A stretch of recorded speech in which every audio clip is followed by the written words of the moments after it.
Olá, boa noite. Aqui é Ricardo Demarque, especialista em geopolítica. Nós vamos falar sobre os eventos agora do dia 19 de julho de 2023. Hoje é uma quarta-feira, no meio da semana. E em termos de geopolítica, em termos de mídia internacional, o que ainda realmente aparenta as informações que saem são muito devidas à guerra da Ucrânia. A meu ver, tudo aquilo que eu tenho lido, eu li uma matéria no Telegraph, que é um jornal britânico, na segunda-feira, que falou muito, que foi um editorial, 4, 5 escritores, jornalistas, escreveram um artigo dizendo que o presidente russo Vladimir Putin estava acabado. E deu uns exemplos, disse que, por exemplo, o artigo falava em indenizações da Rússia para com a Ucrânia, o pagamento da reconstrução, eventualmente a divisão da Rússia em países menores, sendo um chamado Muscovi, que é aquela região ali perto de Moscou. Para mim foi uma viagem, é algo que não é mais um wish list, um desejo mais do que uma análise fria da situação. O que aconteceu, que foi muito importante, foi que na madrugada de segunda para terça, os ucranianos conseguiram, com um drone, atingir um dos pilares da ponte de Kerch, que liga a Rússia Ocidental, eu acho que o estado lá de Krasnodar, ou Oblast de Krasnodar, e liga a Crimeia. É uma ponte de 14 quilômetros de extensão. Eles conseguiram atingir um pilar. Mas na noite de segunda-feira e na noite de terça-feira, essa última noite, os russos revidaram, tomaram duas decisões. Eles já estavam terminando, digamos assim, e já não iam renovar o acordo, aquele corredor de grãos, ou seja, a escoação do grão pelo porto de Odessa, e eles bombardearam o porto, avisaram que não iam renovar, avisaram que qualquer navio que transitasse no Mar Negro entre o porto de Odessa e o Mediterrâneo, eles não garantiriam a segurança, o que é o suficiente para impedir qualquer navio de transitar por lá, porque hoje, com o transporte marítimo moderno, não tem um navio que saia do seu porto se não tiver com a carga já segurada. Então, eles efetivamente bloquearam o sul da Ucrânia, a Ucrânia a ter acesso ao Mar Negro. Agora, isso foi uma coisa, e a segunda foi que eles revidaram o porto de Odessa. Eles destruíram instalações, depósitos, paióis de munição, depósitos de combustível, uma série de outras coisas. Isso tudo foi o que aconteceu nessas duas últimas noites. E pouco a pouco essas informações começam a sair na mídia ocidental. Uma delas, no próprio Telegraph, que teve uma matéria, aquela matéria meio que triunfalista, que dizia que a Rússia estava acabada, que o Vladimir Putin estava acabado. Nesse próprio jornal, olhando aqui, deixa eu mostrar aqui para vocês. Agora eu não estou vendo o meu...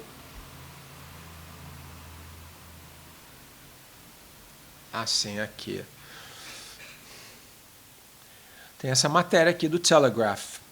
Ukraine and the West are facing a devastating defeat. Uma matéria com esse título, há uns 3 meses, digamos, seria considerado fake news, seria considerado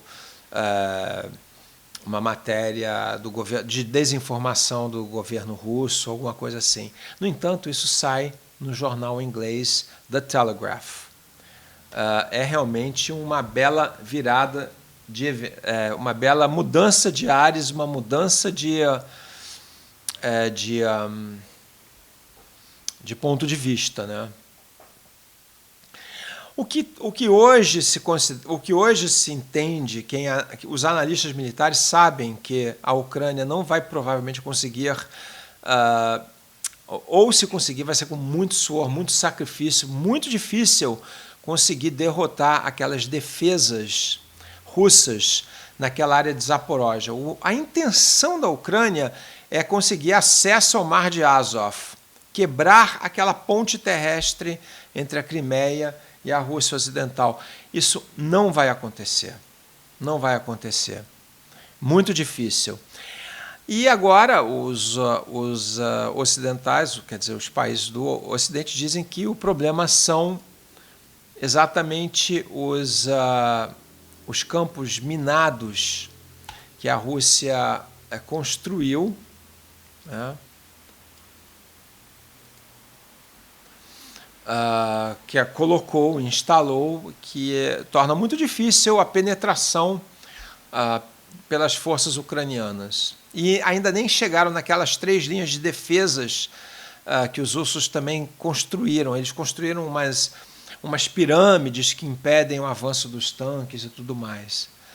Então, mas aqui a matéria não é bastante longa, mas mostra que realmente o entendimento hoje, claro que tem muitas matérias que dizem, as pessoas não sabem o que aconteceu com esse general russo Surovikin, os eventos envolvendo o tal do motim do Prigozhin, quem estava envolvido com ele ainda estão um pouco incertos. Não houve, na verdade, nenhuma tentativa séria de golpe, isso já é bastante aceito. Aqui também tem o Sonar 21, é um blog em que o escritor é um ex-agente da inteligência americana da CIA, ele escreve bastante.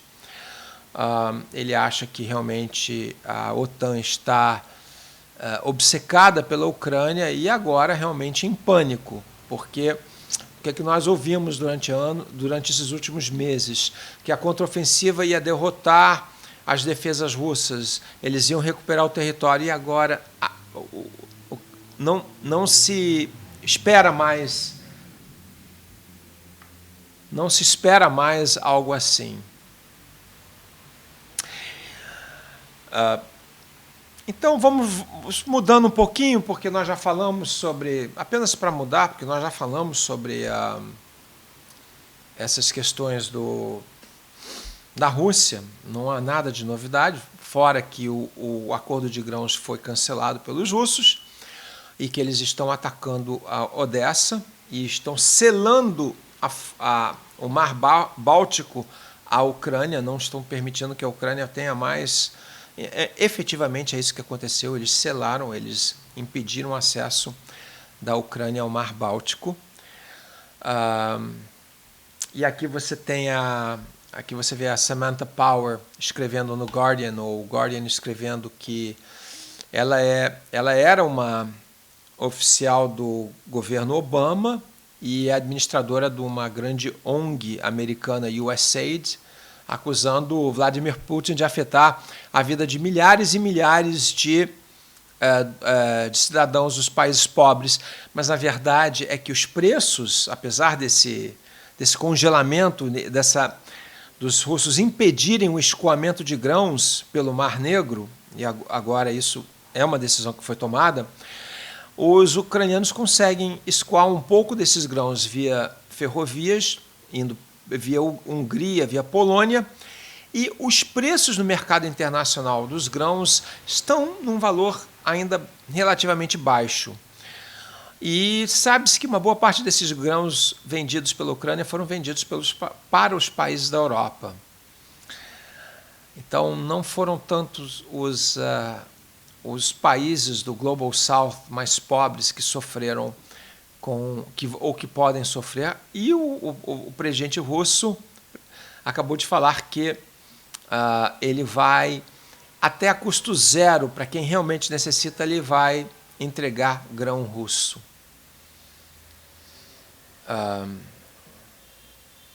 Essa matéria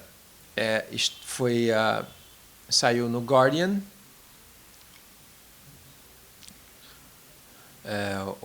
A chefe administradora dessa organização americana USAID acusa Putin de tomar uma decisão sem pensar sobre esse acordo de grãos.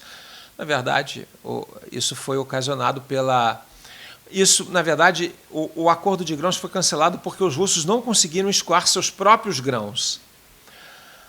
E eles avisaram que se honrarem o acordo, eles retomam, eles permitirão o escoamento do grão ucraniano. Pelo menos é o que falaram. Bem, outra aqui, um jornal europeu, Modern Diplomacy, mesma coisa, a Ucrânia está praticamente sem munição e sem recursos para continuar com a guerra. Os países da OTAN também. Foi por isso que os americanos autorizaram o envio daquelas bombas cluster, que são banidas por cento e tantos países, e não vai mudar o destino dessa guerra. O grande problema é que a Rússia estava preparada para produzir grandes quantidades de munição e os europeus e os americanos já não produziam mais nesses níveis há 20, 30, 40 anos. Então vamos lá, mudando um pouco de assunto. O Henry Kissinger é um senhor que fez 100 anos há uns 2 meses, mas lúcido, que foi o grande arquiteto da aproximação da China com os Estados Unidos na década de 70, a distensão chinesa, quando o presidente Nixon viajou à China, isso em 72, se eu não me engano. Ele teve que voltar lá essa semana. Por quê? Porque está de tal nível envenenado a conversa e a diplomacia entre Estados Unidos e China que os americanos precisaram acionar o Henry Kissinger para ter algum tipo de contato com o Ministério de Defesa chinês. E isso também é uma coisa que são sucessivos governos americanos, Barack Obama, Donald Trump, Biden, o George W. Bush antes, que ajudaram a envenenar, pouco a pouco, esse clima. Hoje a gente escuta as maiores atrocidades no Congresso americano, as acusações mais sérias possíveis. A China é um país enorme, está com uma economia que é uma economia que muito provavelmente será a maior do mundo, já é em termos de paridade, de purchasing power parity, mas não é um país agressivo que expandiu, colonizou outros países. É um discurso muito difícil de entender. Toda vez que a gente ouve um diplomata, inclusive os europeus também, sabe, e que a OTAN está querendo expandir para a Ásia, é uma coisa meio estranha. O Wall Street Journal relata que a Arábia Saudita e os Emirados Árabes, os dois líderes, o Mohammed bin Salman da Arábia Saudita e o Mohammed bin Salman dos Emirados Árabes, estão em conflito. Essa matéria do Wall Street Journal, isso é digamos assim, uma vontade de... É uma rivalidade para quem consegue obter a primazia, digamos assim, a voz mais forte do Oriente Médio, pelo menos a liderança dos países sunitas no Golfo.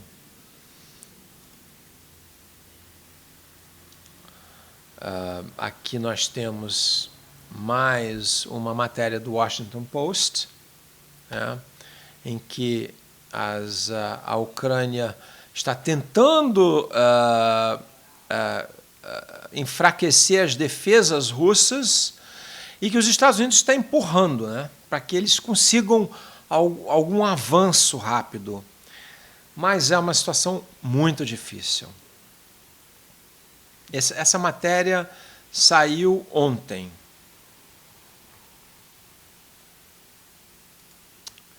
E vamos ver o que mais temos aqui.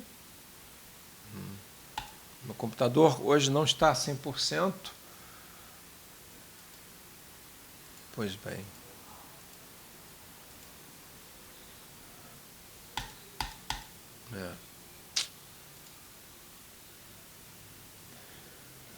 Vamos tentar aqui.